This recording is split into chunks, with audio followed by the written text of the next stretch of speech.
第一届大台南长视中心会18号上午，伫个大唐中营酒店举办创会加会员大会，由普利关怀协会理事长张惠芳当选第一届大台南长视中心会理事长，现场贵宾云集。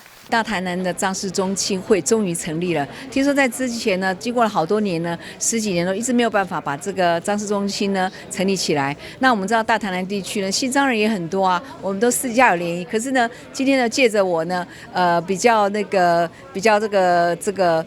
大胆呢，就把大家呢聚集在一起，那这非常高兴。那我们成立呢之后呢，除了我们张氏中心呢要慎终追远，然后要这个互相的这个联谊情谊以外，我会一起做公益哈，然后呢顺便把兄弟姐妹这样子的一个家庭的概念呢，从我们这个组织开始，然后能够开枝散叶的传递到每一个会员的家庭里面去。那相信这样子呢，也会端正我们的社会风气。创立大会仪式按照古礼进行，先由主祭官带领陪祭官分享赢组，恭迎长势列祖列宗领堂来上座。大会并且邀请前监察院长张博雅担任监礼官，举行3季99首大礼。叩首，